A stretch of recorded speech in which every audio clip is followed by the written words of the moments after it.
श्री स्वामी समर्थ 2025 चा मार्गशीर्ष महिन्याला लवकरच सुरुवात होणार आहे आणि या महिन्याला घराघरात आपण विशेष स्थान देतो आणि आपल्या हिंदू धर्मामध्ये म्हटलंय की भगवान श्री कृष्णाने स्वतः सांगितलं आहे की सर्व महिन्यात मला मार्गशीर्ष महिना खूप प्रिय आहे, म्हणून हे 4 आठवडे आपल्यासाठी खूप शुभ मानले जातात। आता या वर्षीचा मार्गशीर्ष महिना हा साधा नाही, कारण हा नेमका 21 नोव्हेंबर पासून सुरू होतो आणि 20 सप्टेंबरला संपतो, म्हणजे पूर्ण एक महिना लक्ष्मी मातेची कृपा राहणारा काळ आहे। या दरम्यान आपल्याला सलग 4 गुरुवार मिळतात आणि या 4ही गुरुवारी भक्ती केली तर घरात लक्ष्मीचा वास होतो, लक्ष्मी स्थिर राहतो, तिचा लाभ होतो आणि नशीब बदलतं, मन शांत होतं आणि पैशाची तंगी दूर होते। लोक नेहमी म्हणतात ना, लक्ष्मी आली की धन येतं, पण लक्ष्मी खूप चंचल असते, ती स्थिर आपल्या घरी राहावी, वळून पाहावं लागू नये, म्हणून हा मार्गशीर्षाचा काळ फार महत्वाचा आहे। या महिन्यात एकूण 4 गुरुवार मिळणार आहेत, ज्यात भक्ती करायला आणि लक्ष्मी मातेची कृपा मिळवायला फार महत्व आहे। पहिला गुरुवार आहे 27 नोव्हेंबरला, तर दुसरा गुरुवार आहे 4 डिसेंबरला, तिसरा गुरुवार आहे 11 डिसेंबरला आणि चौथा गुरुवार पडणार आहे म्हणजे शेवटचा पडणार आहे 18 डिसेंबरला। या 4ही गुरुवारांना मार्गशीर्षाची पूजा आपण आपल्या परीने करावे। घरात दिवा लावावा, पोथी वाचावी आणि देवघराची आणि घराची चांगली स्वच्छता करावी। मार्गशीर्ष महिना येण्यापूर्वी अनेक घरात स्वच्छता सुरू होते, कारण या महिन्यात लक्ष्मी माता शुद्ध आणि स्वच्छ जागेत येतात, असं आपल्या जुन्या लोकांनी नेहमी सांगितलं आहे। आणि हे फक्त सांगितलेलं नाही, तर खरोखर घरात स्वच्छता आणि नीटनेटकेपणा असेल तर देवाची कृपा ही जास्त टिकते। या महिन्यात एक गोष्ट खूप महत्वाची मानली जाते, ती म्हणजे मार्गशीर्ष गुरुवारची पोथी।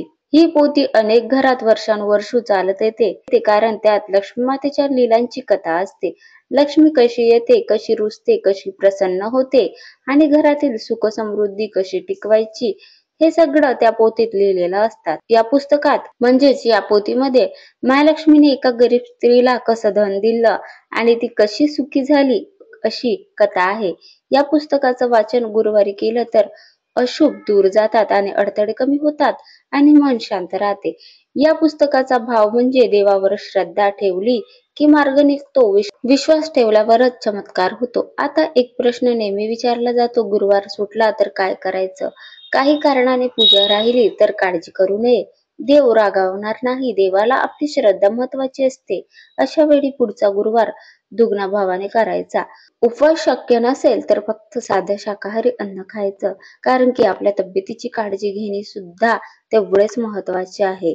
संध्याकाळी दिवा लावायचा आणि पोथीला नमस्कार करायचा, मंत्र म्हणायचा, असं केलं तरी आपला हा गुरुवार पूर्ण झाला असं होतो।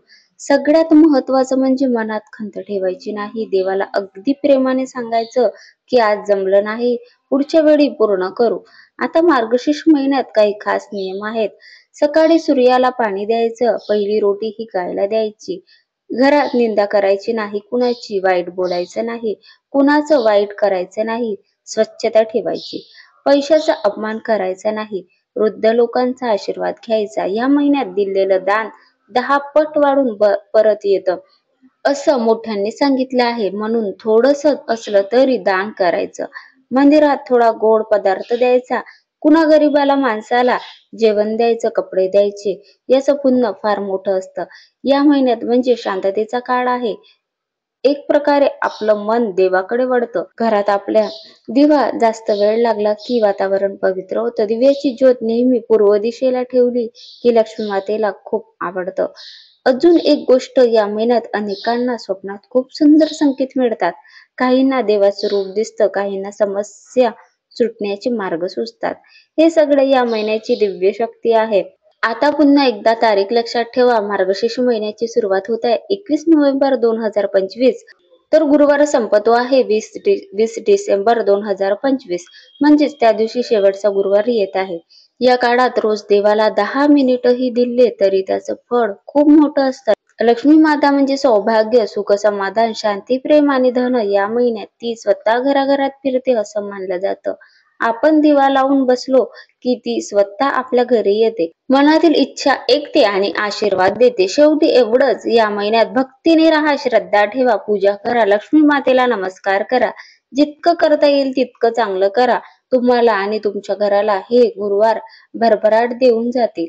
यासोबतच अजून तुम्हाला माहिती लगेच घेऊन येते. मंत्र कोणते म्हणायचे, सेवा कोणती करायची, संपूर्ण व्हिडिओ तुमच्यासाठी घेऊन येते. आणि हा व्हिडिओ आवडला असेल तर व्हिडिओला नक्कीच लाईक करा. तुम्हाला थोडी तरी उपयोगी माहिती वाटली असेल तर नक्कीच लाईक करायला विसरू नका. श्री स्वामी समर्थ.